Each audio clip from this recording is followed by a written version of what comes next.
Bonsoir à tous, chers amis visiteurs, internautes, et à tous ceux qui sont présents avec nous, bonsoir. C'est avec un grand plaisir, comme tous les soirs, que nous vous accueillons afin d'écouter la parole du Seigneur. Vous le savez déjà maintenant. Nous allons commencer notre programme avec un moment de louange et je vous invite à prendre votre hymne de louange au numéro 325. À Jésus, je m'abandonne. Ce qui me dit, je le crois. Comptez sur lui d'heure en heure tant que dure le combat.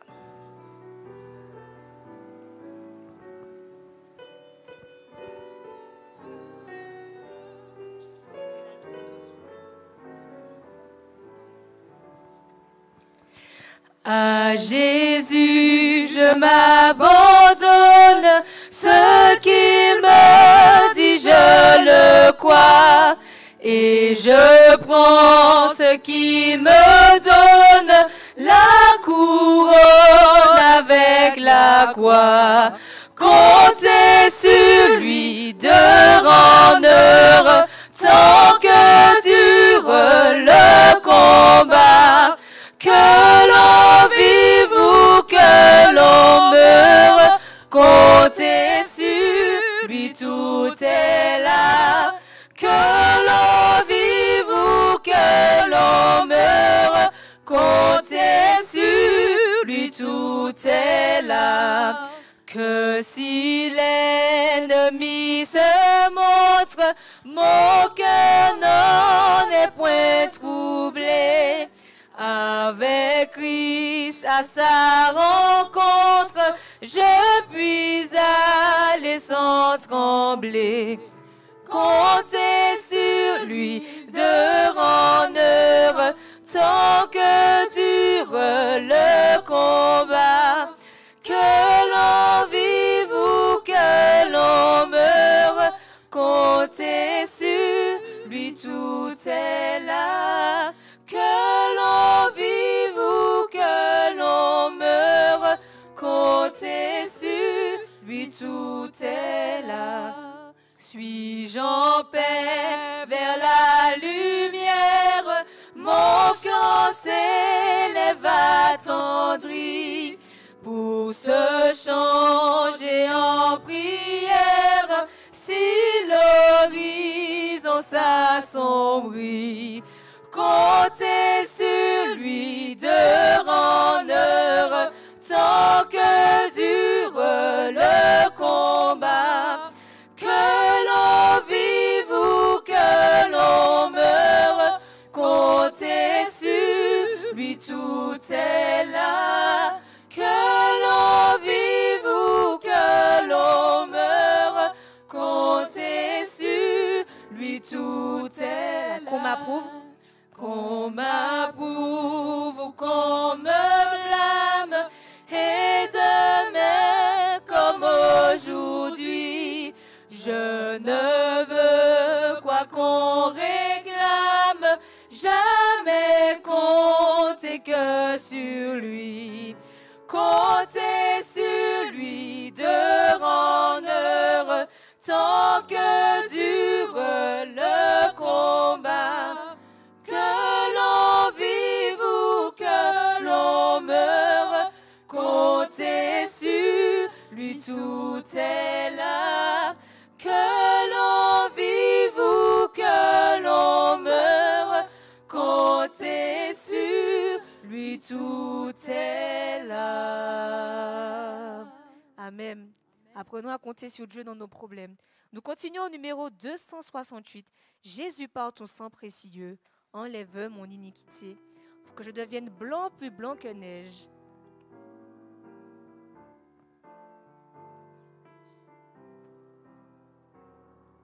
Jésus par ton sang précieux, enlève mon iniquité. Regarde-moi du haut des cieux, dis-moi que tu m'as pardonné. J'ai longtemps erré, cœur rebelle, mais j'entends ta voix qui m'appelle. Au pied de ta croix maintenant, tout confus brisé. me rends. Blanc, plus blanc que neige, blanc, plus blanc que neige, lavé dans le sang de l'agneau, je serai plus blanc que la neige. Oh, le fardeau de mon péché, Dieu très saint est trop grand pour moi. Je veux en être délivré. À cette heure, oh, révèle-toi. Jésus, viens, sois ma délivrance. Seul tu peux calmer ma souffrance. Au pied de ta croix maintenant, tout confus, brisé, je me rends. Blanc, plus blanc que neige, blanc, plus blanc que neige, lavé dans le sang de l'agneau, je serai plus blanc que la neige. Oh Jésus, ton sang précieux a lavé mon iniquité. Oui, tu m'as répondu des cieux, ton amour m'a tout pardonné. Je te contemplais, je pus croire qu'en toi j'ai complète victoire. Au pied de la croix maintenant, je me relève triomphant. Blanc, plus blanc que neige, blanc, plus blanc que neige, lavé dans le sang de l'agneau, mon cœur est plus blanc que la neige.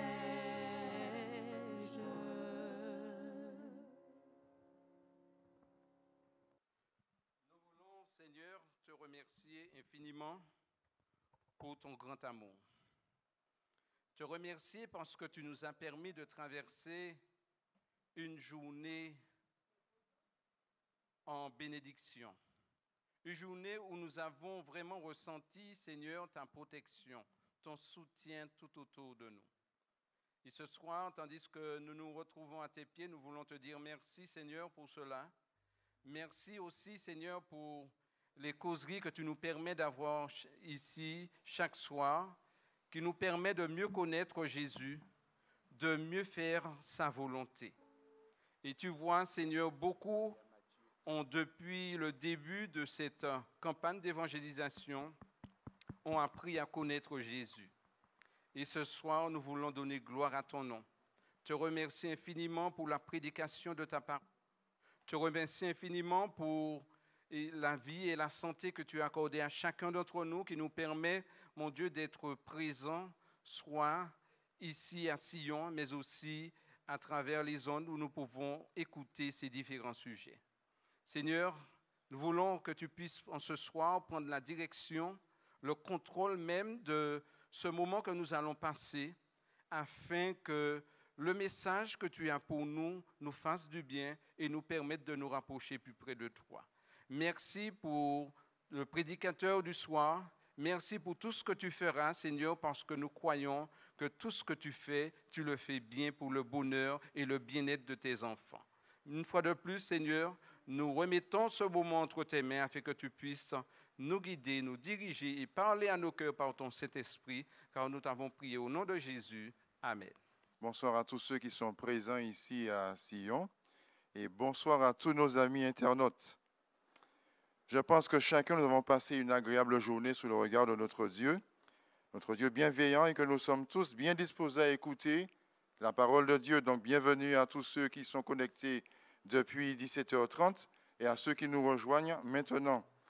À tous ceux qui traversent des moments difficiles, je dis bon courage, Dieu est bon. À tous ceux qui sont dans la joie, glorifiez et louez le Seigneur. Bienvenue à tout un chacun et une bonne écoute et que tous nous soyons disposés afin d'écouter la parole de Dieu. Bienvenue à chacun de vous.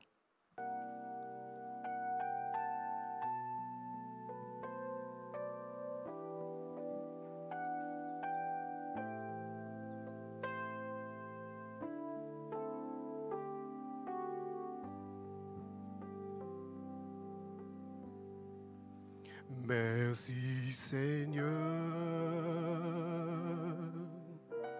d'être venu pour me chercher dans la nuit où je me trouvais seul désemparé. Merci Seigneur pour ta parole qui si souvent me fortifie et m'apprend à rester confiant. Jésus te a comblé ma vie, tu en as fait une harmonie. Je ne suis plus seul ici-bas, car tu es là. Jésus, tu me remplis de bonheur et ta joie inonde mon cœur. Tu m'as libéré, pardonné, alléluia.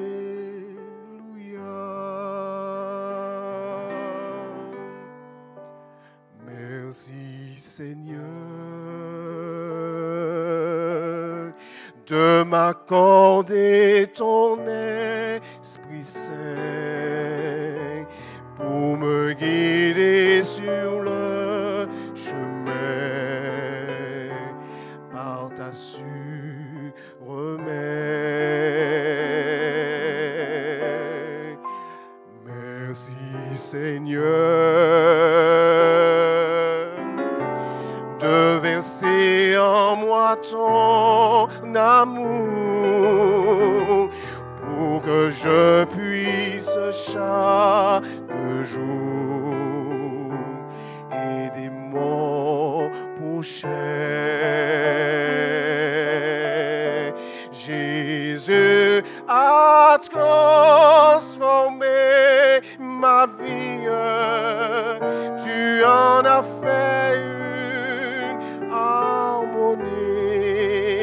Je ne suis plus seul ici-bas, car tu es là.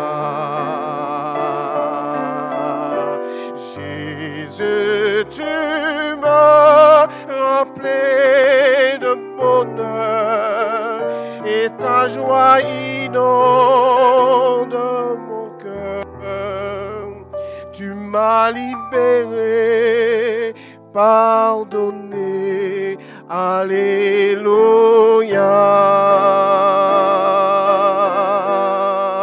Merci Seigneur, oh merci Seigneur de verser en moi ton amour pour que je puisse chaque jour aider mon prochain.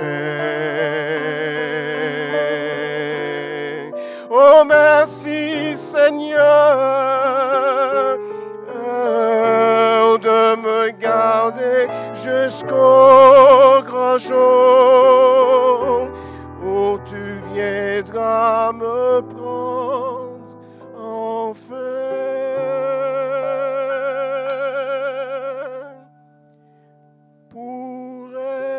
à toi.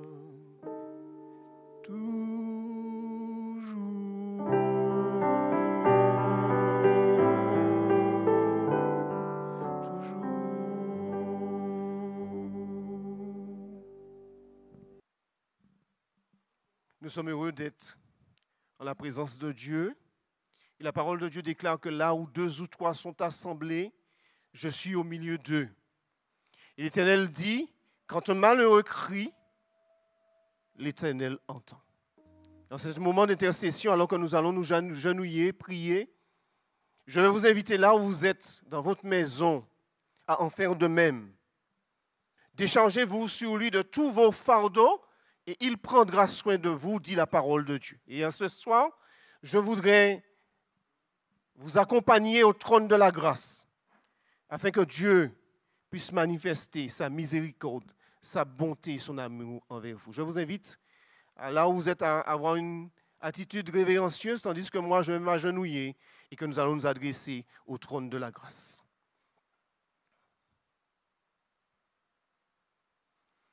Éternel, notre Dieu, notre bon Père céleste, combien il est doux, qu'il est agréable pour des frères de demeurer ensemble. Et David d'exprimer dans son psaume, un jour dans tes parvis vaut mieux que 1000 ailleurs.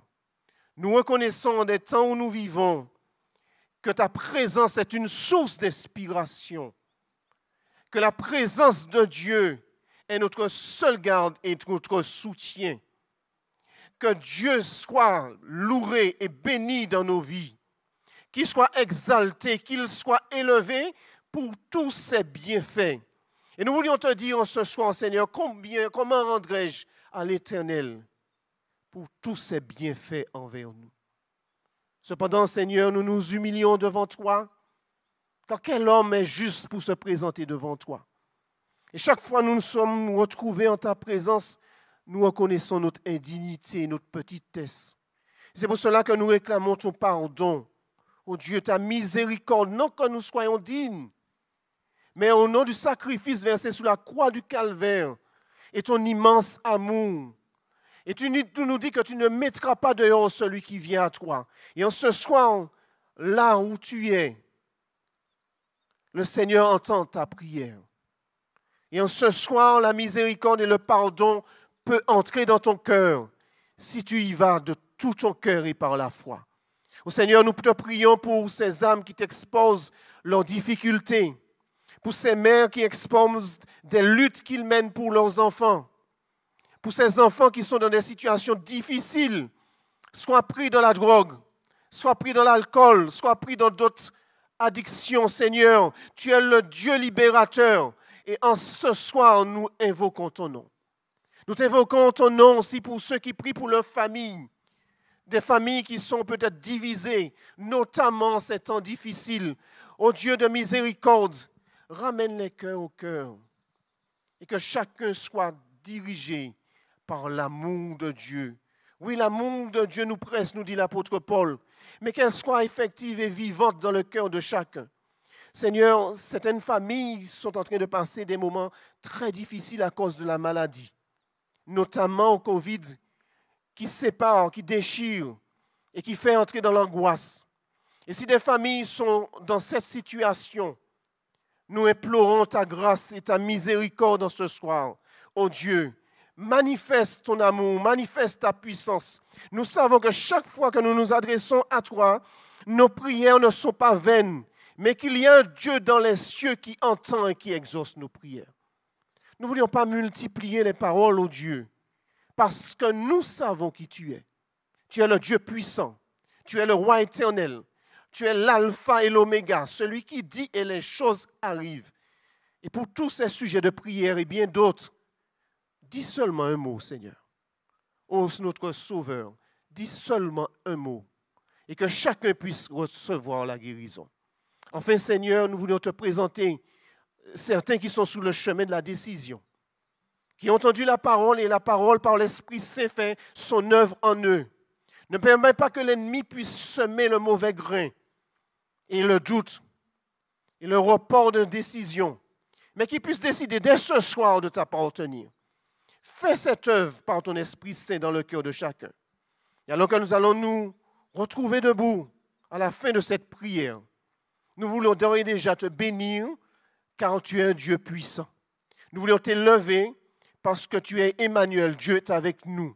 Merci pour ta bénédiction. Merci pour ta puissance. Que ton nom soit élevé dès maintenant et pour l'éternité. Amen. Nous allons maintenant entonner notre chant thème. Grâce de Dieu, merveilleux don gratuit, a dissipé la nuit, Christ m'a délivré.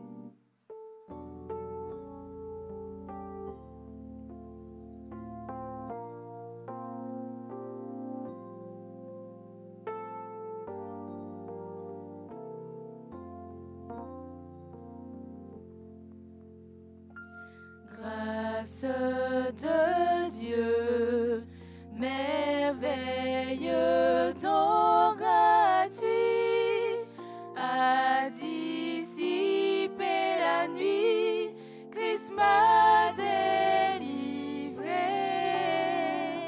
Grâce de Dieu qui me permet de changer, enlève le péché qui m'a accablé.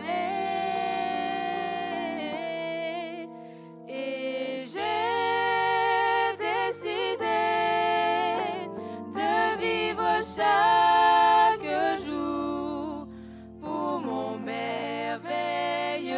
Sauveur, plein d'amour. Et j'ai décidé de vivre chaque jour pour mon merveilleux Sauveur. Loué soit mon Sauveur, mon merveilleux Sauveur, plein d'amour.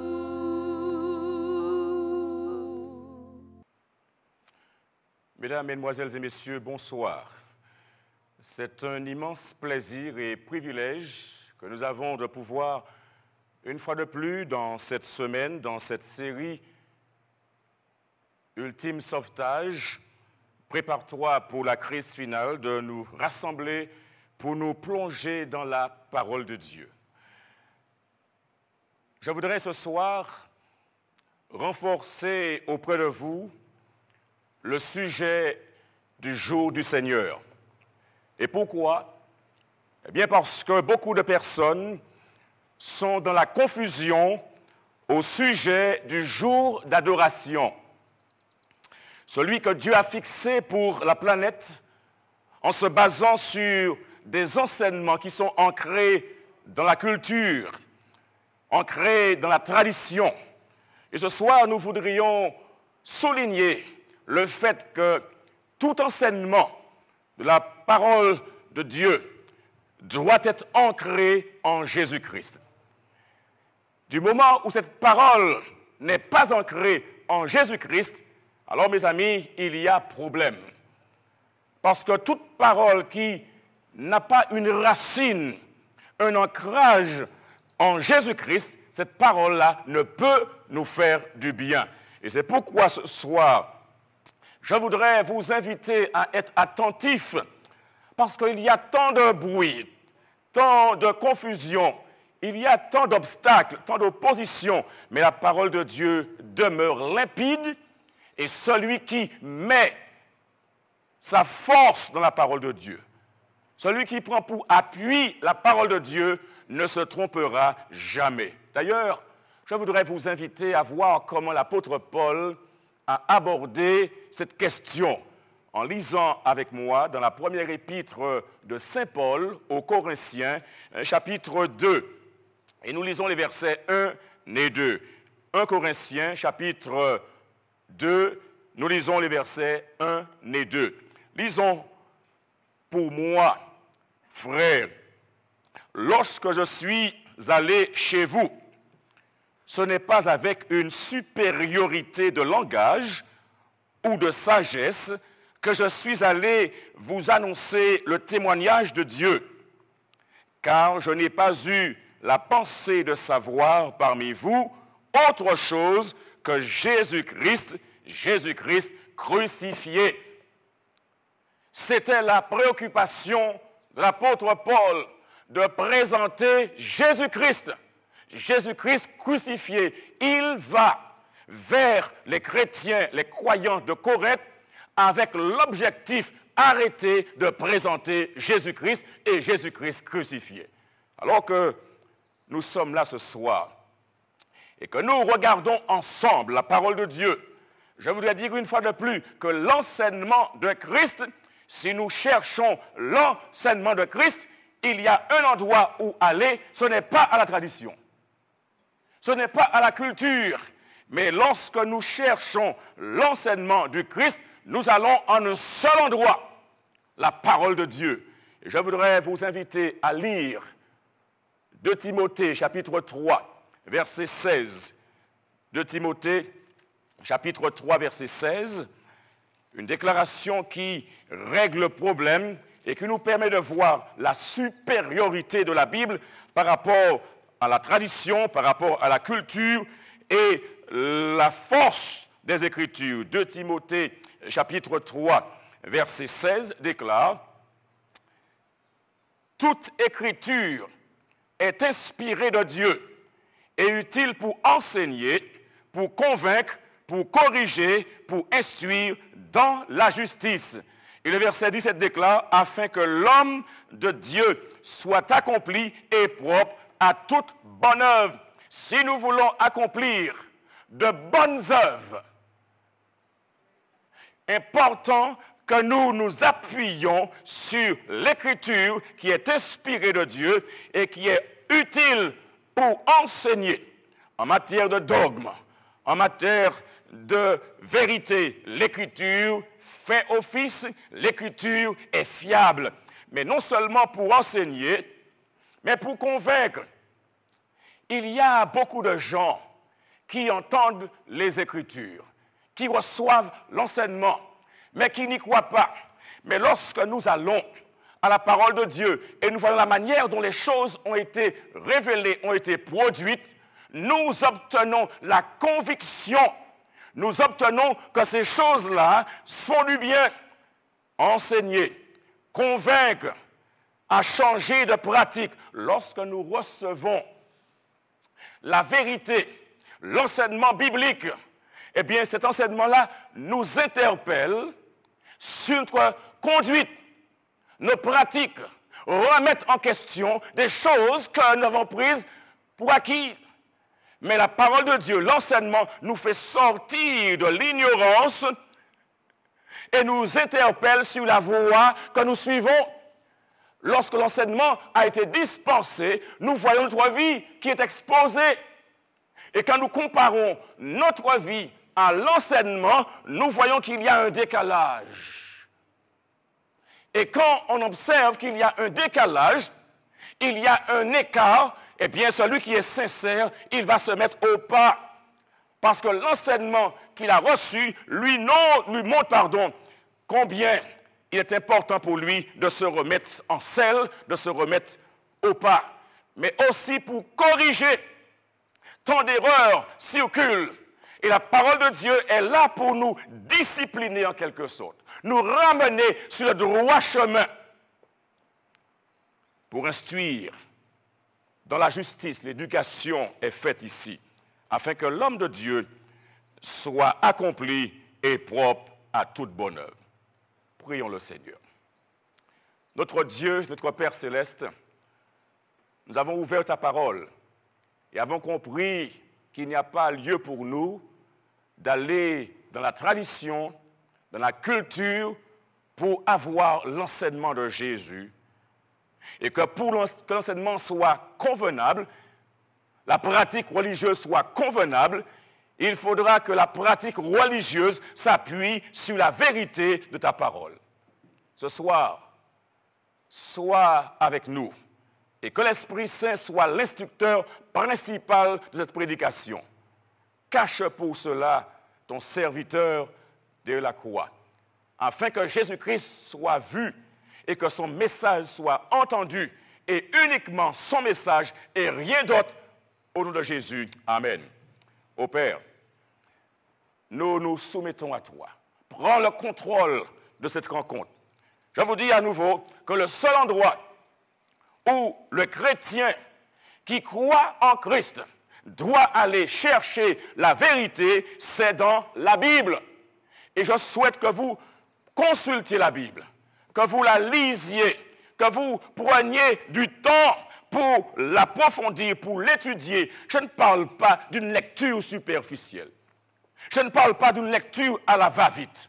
Je ne parle pas d'une lecture de routine. Je parle d'étudier la Bible avec prière pour savoir ce que Dieu veut que nous fassions pour rechercher sa volonté et non pas la nôtre. Je parle d'une démarche qui est sincère, qui est basée sur sa volonté de faire plaisir à Dieu. La Bible est donc utile pour la doctrine. La Bible nous dit la vérité. La Bible est là pour enseigner et elle est inspirée et la Bible est toujours d'actualité. C'est pourquoi je m'appuie sur la Bible. Et vous? Je m'appuie sur la Bible. L'enseignement de la Bible est là pour notre bien, est là pour notre joie. Et Paul dira à Timothée, au chapitre 3 de 2 Timothée, verset 17, afin que l'homme de Dieu soit accompli et propre à toute bonne œuvre. Pourquoi il y a tant de déroutes aujourd'hui? Pourquoi il y a tant d'incivilité aujourd'hui? Pourquoi il y a tant de désobéissance aujourd'hui? Pourquoi il y a tant de rébellion aujourd'hui? Tant de désordre dans la société, dans la famille, dans l'entreprise et ailleurs? Eh bien, c'est parce que la parole de Dieu n'est pas ouverte, n'est pas pratiquée, est mise de côté. Mes amis, si les parents ouvrent la Bible, si les enfants ouvrent la Bible, si le chef d'entreprise ouvre la Bible, si le patron ouvre la Bible, si les hommes et les femmes pouvaient ouvrir la Bible et voir ce que Dieu dit, eh bien la société serait bien meilleure. Il y a tant de problèmes qui s'amoncellent et qui se transforment en conflits, au point d'avoir comme deux armées rangées pour se livrer bataille, eh bien ces choses-là trouveraient des réponses simplement parce que les gens auraient compris que la parole de Dieu ne veut pas que les hommes s'entre-déchirent, mais que les hommes vivent dans l'harmonie.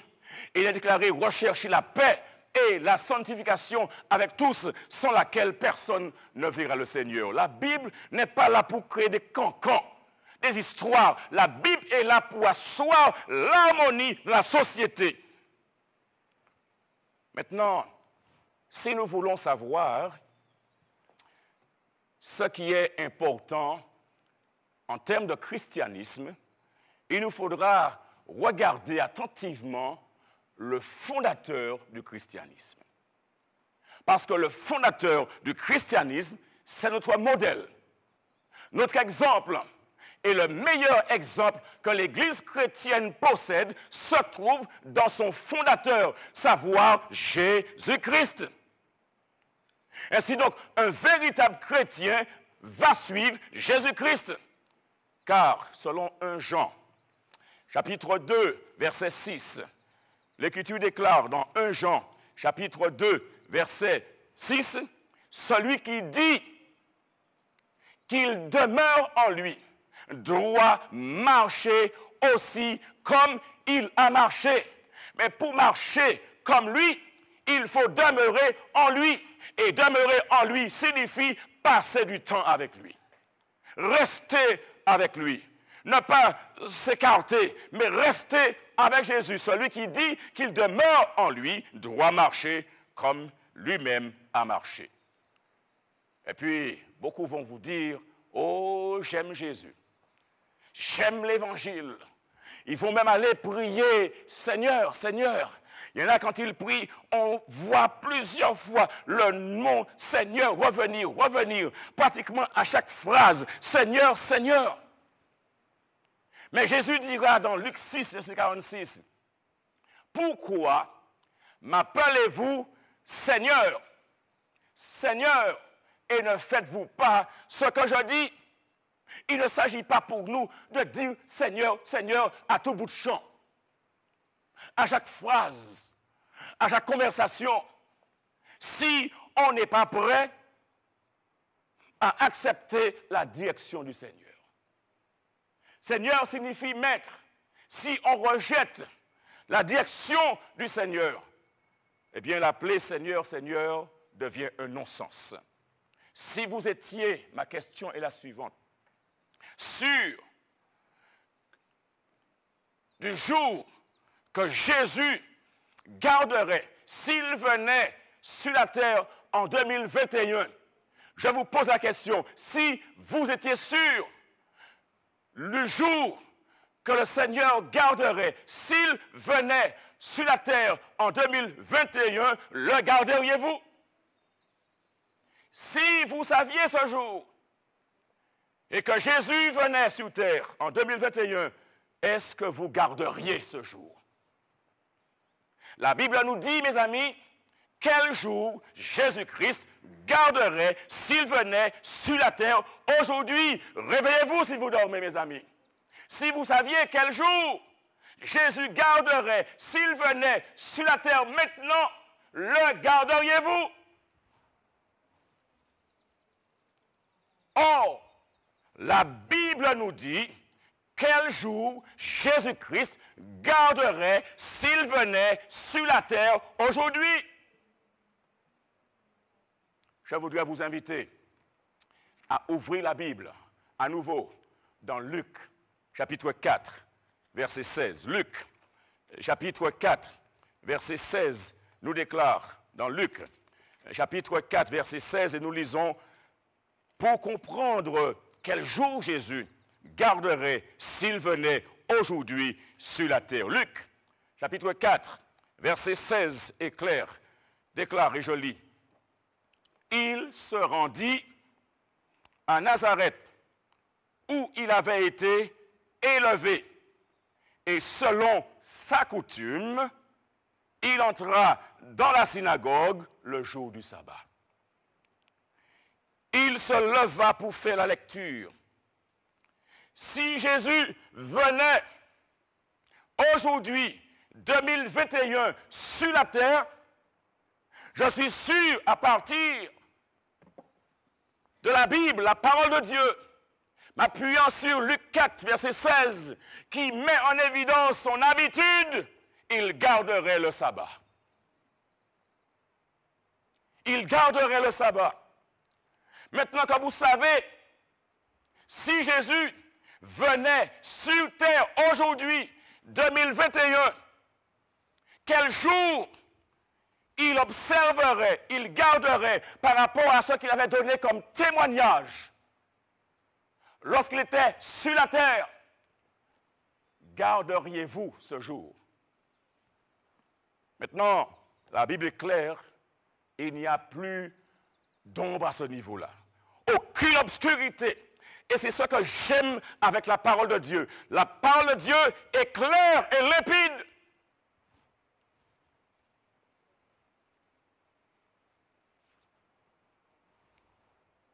Je ne commenterai pas là-dessus. La parole de Dieu est suffisante pour nous indiquer quel jour Jésus garderait.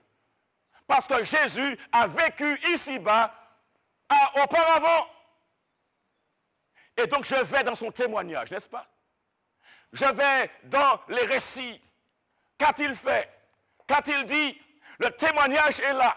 Et le témoignage indique, quand il était ici-bas, il observait le sabbat. Jésus donc a observé le sabbat, le 7e jour de la semaine. Mais plus encore, Jésus fut ressuscité. Et 40 années après sa résurrection, il y a un apôtre du nom de Paul. Et souvent les gens disent Saint Paul, basilique de Saint Paul par-ci.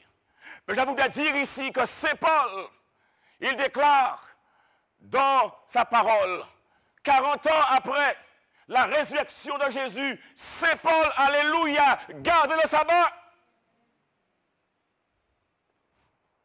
Ainsi, toutes les basiliques appelées Saint Paul devaient être ouvertes le sabbat. On ne met pas un nom pour des prunes. Lorsqu'on met un nom, c'est pour agir en harmonie avec le témoignage, avec le testament de la personne. Alléluia! C'est comme lorsqu'on met un nom à une école, à un bâtiment. On voudrait que les générations suivantes sachent que telle personne a contribué à telle chose dans la commune, dans la ville, dans la nation. Et voilà ce que Paul dit. Acte 17, verset 2, ce qui est dit. Acte 17, verset 2. Et c'est Luc qui rapporte de ce qu'il a vu Paul faire. Il dit dans Acte 17, verset 2, Paul y entra selon sa coutume. Oh, mes amis, pour la deuxième fois dans la soirée, le mot coutume revient. Vous avez souvenir cela? La première fois, il était question de Jésus qui, selon sa coutume. Et maintenant, nous voyons Paul, dans Acte 17, verset 2, Luc dit, Paul y entra. Et selon sa coutume, pendant 3 sabbats, il discuta avec eux, et cela d'après les Écritures. C'était un régulier. C'était sa coutume. Il entra et pendant 3 sabbats consécutifs, il discuta avec eux d'après les Écritures. Ceci est beau, mes amis. Mais il y a aussi ce qui est dit des gentils, les non-juifs en quelque sorte. Eh bien, les non-juifs qui ont entendu la parole de Dieu et qui l'ont acceptée, la parole de Dieu déclare dans Acte 13, versets 42 et 44, que les gentils ont gardé le sabbat après l'ascension du Christ. C'est ce que la parole de Dieu peut faire. Autrefois, j'étais ignorant, mais maintenant, j'ai été enseigné, j'ai été instruit dans la vérité et je suis la parole de Dieu. Alléluia. Voyons ce que des gens qui au départ ne croyaient pas, mais qui, lorsque la parole de Dieu leur a été présentée, ce qu'ils ont fait. Acte 13, versets 42 et 44. Lorsqu'ils sortirent, on les pria de parler le sabbat suivant sur les mêmes choses. Accepterez-vous que je vienne sabbat après sabbat présenter le même sujet? Ces gens-là, ils voulaient qu'on leur parle de la même chose. Verset 44. Le sabbat suivant est quelle chose? Le sabbat suivant, presque toute la ville se rassembla pour entendre la parole de Dieu. Il y a quelque chose ici qui les attirait. Cette connaissance de la vérité attirait. Et aujourd'hui, mes amis, c'est encore jour de grâce. La parole de Dieu doit nous attirer sur nos pratiques, sur nos relations, sur notre service à Dieu. La parole de Dieu doit nous interpeller. Et lorsque nous parlons du sabbat, nous parlons de quelque chose de très, très, très et très important. C'est un enjeu. L'enjeu du futur. Sabbat au dimanche.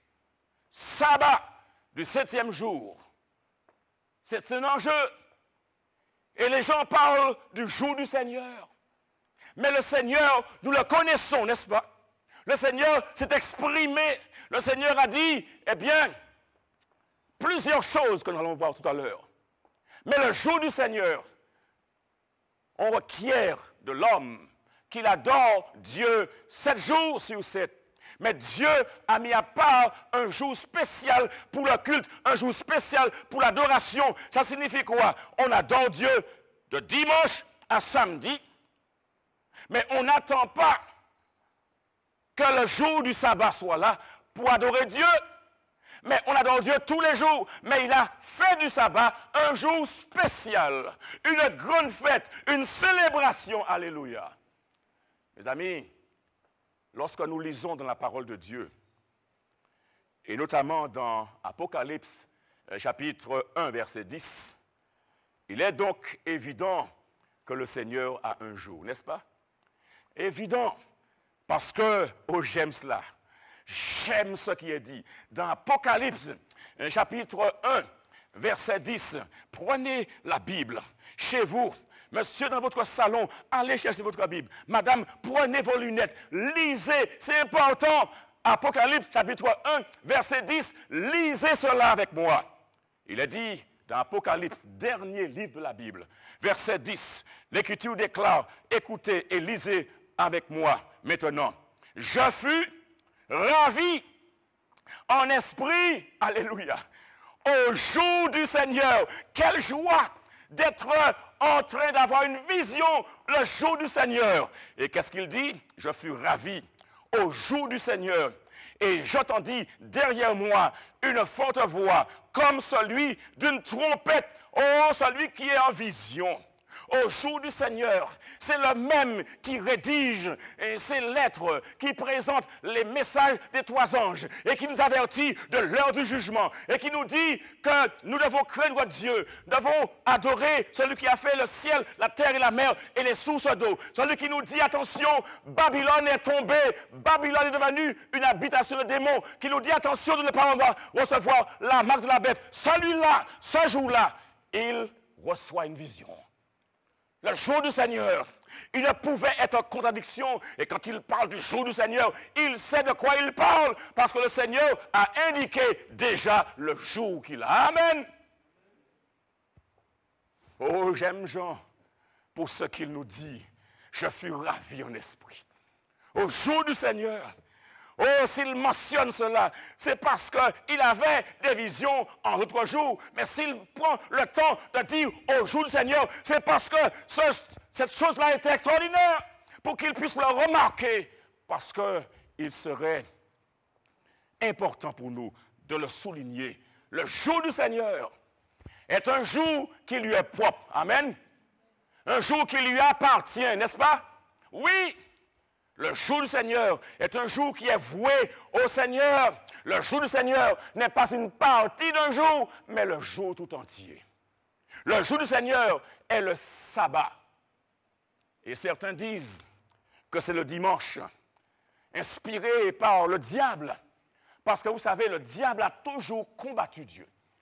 Parce que lorsque nous parlons du sabbat, je vous dis, mes amis, au cas où vous ne le sauriez pas, lorsque nous parlons du sabbat, nous parlons de l'adoration. Et le diable a toujours voulu que les gens l'adorent. A toujours voulu que les gens se prosternent devant lui.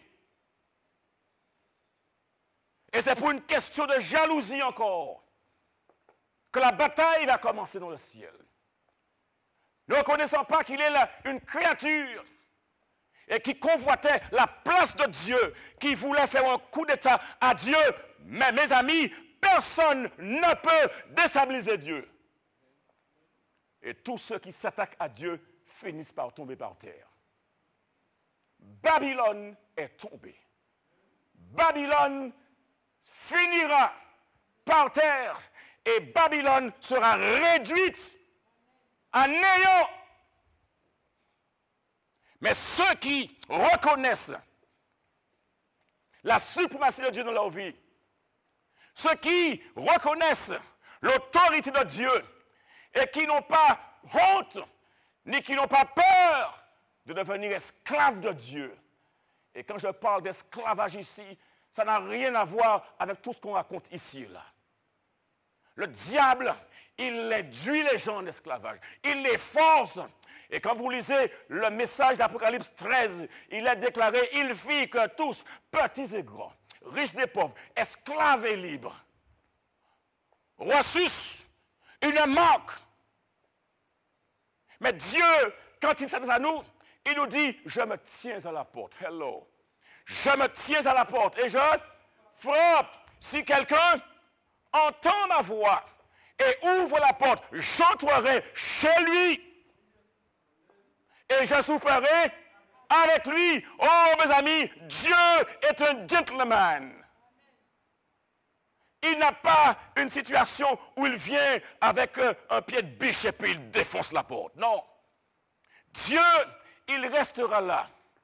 Il frappera jusqu'à ce que nous décidions. Mais si jamais nous n'acceptons pas d'ouvrir la porte, il ne va pas défoncer la porte. Le diable n'est pas comme cela. Il défoncera la porte. Le texte dit, il vient pour dérober, il vient pour détruire, il vient pour tuer. Mais Dieu vient pour sauver. Dieu n'a pas envoyé son Fils dans le monde pour juger le monde, mais pour que le monde par lui soit sauvé. Alléluia. Et devons comprendre la différence. Et lorsque je suis un doulos, un esclave, un serviteur de Dieu, ce n'est pas parce que j'ai été imposé. Je suis obligé, non, c'est consenti. C'est moi qui prends la décision de me soumettre à Dieu. Je dis, Seigneur, je te donne ma vie. Je suis à ton service. Fais de moi ce que tu veux. Ce n'est pas une contrainte, mais c'est mu par l'amour. Alléluia. Et c'est pourquoi toutes les personnes qui seront au ciel le seront sur la base de l'amour. Parce que Dieu a tant aimé le monde qu'il a donné son Fils unique afin que quiconque croit en lui ne périsse point, mais qu'il ait la vie éternelle. Oh mes amis, je voudrais vous dire une chose. C'est que la parole de Dieu n'est pas le mensonge. La parole de Dieu, c'est la vérité. Et la semaine de la création se termine. Et la création de l'homme est clairement indiquée dans Genèse chapitre 1, versets 27 et 31. La Bible dit dans Genèse chapitre 1, versets 27 et 31. Vous savez, nous n'avons pas à courir ici. Nous prendrons notre temps. Et quand l'heure est arrivée, nous allons arrêter et nous atterrissons maintenant. Et demain soir, on va continuer. Je voudrais vous dire, avant de partir, dans Genèse chapitre 1, verset 27, la parole de Dieu déclare, dans Genèse chapitre 1, verset 27, il dit que Dieu créa l'homme à son image. Il le créa à l'image de Dieu. Il créa l'homme et la femme. Il y a tant de conflits aujourd'hui, au point où on a un mouvement féministe, Women's Lib, parce que la femme aujourd'hui a le sentiment qu'elle est oppressée par l'homme. Et parfois, il y a des situations où une femme et un homme travaillent dans la même entreprise, mais les salaires ne sont pas pareils. Mais lorsque nous regardons la manière dont Dieu a créé l'homme et la femme, il les a créés égaux. Vous m'avez entendu? Ça veut dire que la femme et l'homme ont les mêmes pouvoirs. La femme et l'homme ne sont pas sous des paliers différents, mais l'homme est le vis-à-vis, est l'égal de la femme et vice-versa. Êtes-vous d'accord? Maintenant, vous savez une chose, du moment où dans une société, il y a des gens qui ont le pouvoir et qui cherchent à garder le pouvoir, eh bien, ils vont commencer à établir des lois. Et comme ce sont les hommes en majorité qui mettent les choses en place, eh bien, ils vont mettre en place des lois pour se satisfaire. Des barrières pour se protéger, pour protéger l'élite gouvernante. Mais Dieu n'est pas dans cette manière de faire, parce que Dieu a déclaré que l'homme et la femme sont égaux. Alléluia. Les deux ont un droit de veto. Eh bien, c'est bien souvent, eh bien, il y a l'un qui va dire, eh bien, c'est moi qui commande ici. c'est moi qui commande ici. Si vous n'êtes pas content, ok. C'est ça que j'ai dit parce que c'est moi qui ai le salaire. Ce n'est pas ce que nous avons ici. L'homme et la femme sont égaux aux yeux de Dieu. L'homme et la femme ont été créés à l'image de Dieu. L'imago Dei. L'image de Dieu. Et ça signifie que l'homme et la femme peuvent développer un projet. L'homme et la femme sont libres. Le libre arbitre n'a pas été donné seulement à l'homme, mais aussi à la femme. Et quand la femme et l'homme se mettent ensemble, eh bien l'harmonie arrive. L'équilibre est établi. Mais le diable, qu'est-ce qu'il fait? Il sème la zizanie. Il sème la zizanie. Mais Dieu veut semer l'harmonie. Parce que Dieu n'est pas le Dieu des cancans, n'est pas le Dieu des histoires, des disputes. Dieu est le Dieu de la paix. Dieu vit que tout ce qu'il avait fait, et voici, cela était très bon. Verset 31. Ainsi, il y eut un soir, et il y eut un matin, ce fut le 6e jour. Mes amis, Dieu, tout ce qu'il fait, il le fait à la perfection. Il n'y a pas de problème avec Dieu. Le problème n'est pas avec Dieu. Le problème, c'est avec moi. Le problème n'est pas avec Dieu. Le problème, c'est avec l'homme. Ainsi donc, le 7e jour se distingue des autres jours de la semaine parce que Dieu a fait 4 choses ce jour-là. Et quand nous lisons dans Genèse, chapitre 2, versets 2 et 3, la Bible déclare dans Genèse 2, un verset 2 et 3, Dieu acheva au 7e jour. Vous savez une chose? Quand Dieu commence une chose, il a fini. Il y a des gens qui commencent une chose et qui n'arrivent pas à la terminer. Mais le Dieu que je sers, le Dieu qui nous a révélé la parole, est un Dieu qui commence une chose et qui la termine. Ça veut dire que le problème que j'ai, la situation à laquelle je suis confronté, ces prières que j'ai fait monter pour le couple, pour les enfants, pour l'entreprise, etc., ces prières-là ont tout leur sens. Et quand on commence à prier, il ne faut pas s'arrêter en chemin. Parce que ce Dieu-là, qui commence une chose, l'achève toujours. Et si ça prend 1 an, 2 ans, 3 ans, ou même 10 ans, Dieu achèvera ce qu'il a commencé. Ainsi, la Bible déclare, Dieu acheva au 7e jour son œuvre qu'il avait faite, et il se reposa au 7e jour. J'aime ça avec Dieu. Il ne va pas se reposer avant qu'il n'ait terminé ce qu'il a commencé. Ne vous découragez pas, mes amis. Parfois, c'est dur. Vous avez un mari qui est difficile. Vous avez un concubin qui est difficile. Vous avez une concubine qui est difficile. Vous entendez la parole de Dieu. Vous voulez vous marier. L'autre ne veut pas. Et vous avez des charges. Et vous savez, vous n'avez nulle part à aller. Vous n'avez même pas des gens que vous connaissez autour de vous. On vous a pris en otage dans un pays, etc. Et vous avez peur. Vous vivez dans la peur. Et cette personne-là, parfois, il vous maltraite et il vous fait vous maquiller, en sorte que lorsque les gens vous voient, qu'ils ne réalisent pas que vous êtes tabassés, des bleus par-ci, bleus par-là, et beaucoup de mensonges. Je vous dis, mes amis, vous qui trimez, comme on dit en créole, prenez courage. Le Dieu que vous servez, parlez-lui, ouvrez-lui votre cœur. Il ne va pas se reposer avant qu'il aura terminé l'œuvre qu'il a commencée en vous. Et je vous dis, n'allez pas voir des quimboiseurs, mais allez voir Docteur Jésus. Présentez-lui votre problème. Cet homme-là qui dit, moi pas qu'à mailler, puis je ne veux pas qu'on te baptise. C'est là où je t'ai mis, tu vas rester là. Mettez cela entre les mains du Seigneur. Priez matin, midi et soir. Et quand vous vous lavez le soir pour aller aux toilettes, priez. jeûnez s'il le faut, le Seigneur vous répondra. Il a répondu toujours à ceux qui sont passés par là. Ce n'est pas à vous qu'il ne répondra pas, parce qu'il tient à sa parole, parce que ce Dieu achève tout ce qu'il commence.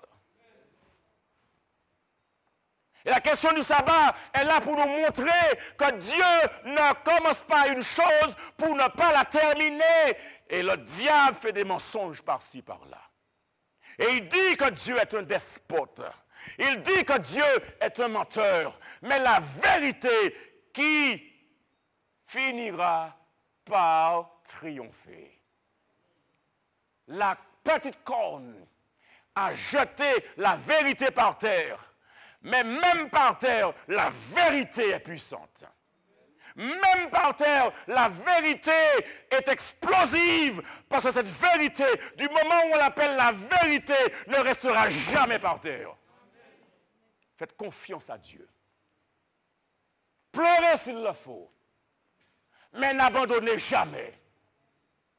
Portez une seule paire de chaussures. Mais n'abandonnez jamais. Mangez du pain et de l'huile, mais n'arrêtez jamais. Faites confiance à Dieu. Ne cédez pas au chantage, mais donnez à Dieu la priorité dans vos vies. Ce sabbat est un enjeu qui vient, mes amis. Quel jour? Parce que ce que le diable veut, c'est l'adoration. Mais Dieu nous révèle sa parole. Et il nous dit, la parole de Dieu, Dieu acheva au 7e jour son œuvre qu'il avait faite. Et il se reposa au 7e jour de toute son œuvre qu'il avait faite. Dieu bénit le 7e jour. Oh, mes amis, je me souviens, ma grand-mère, de son vivant, m'a dit, Tibolom, bon Dieu, qu'il bénit. Vous comprenez cela, mes amis? Tibolom, bon Dieu, qu'il bénit. Et ça fait la différence entre Tibolom ou maudit. Ce n'est pas ce qui résonne dans ma tête. C'est Tibolom, bon Dieu, qui a béni. Et Dieu, c'est celui qui bénit. Amen. Dieu bénit le 7e jour.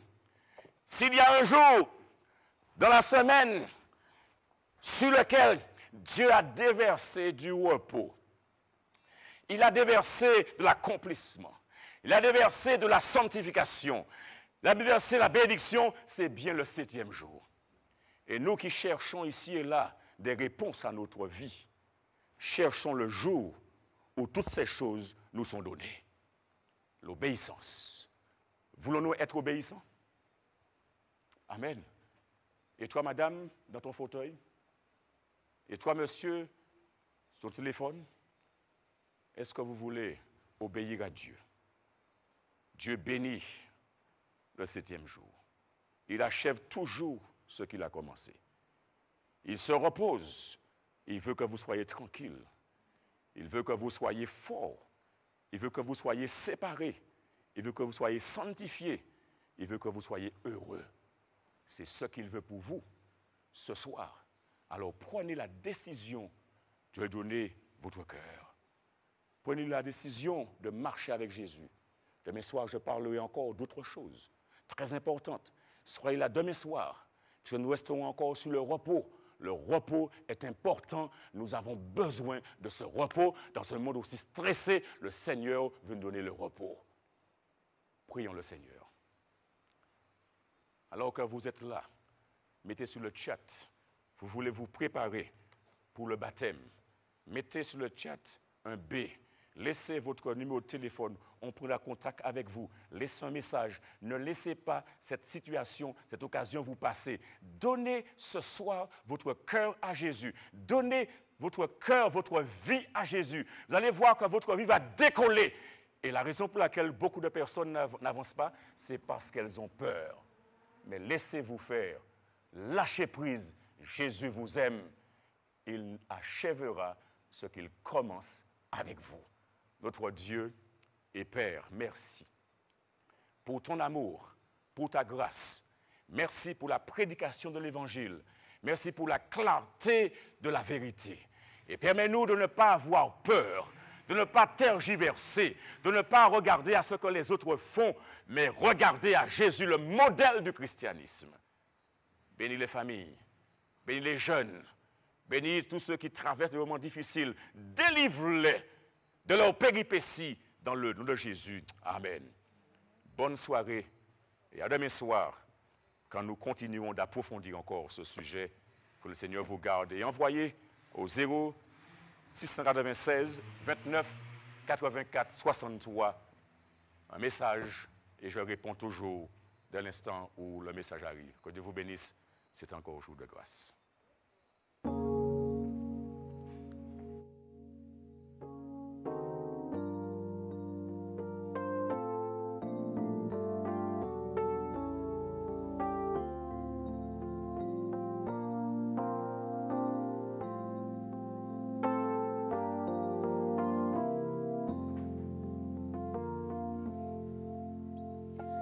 Amour de Dieu qui est vainqueur de la mort a transformé mon sort, il m'a pardonné. Amour de Dieu qui brise toutes nos chaînes, nous libère de la haine, de nos péchés. Et j'ai décidé de vivre chaque jour pour mon merveilleux Sauveur, plein d'amour. Et j'ai décidé de vivre chaque jour pour mon merveilleux Sauveur. Loué soit mon Sauveur, mon merveilleux Sauveur, plein d'amour. Une bonne soirée à chacun de vous et rendez-vous demain soir.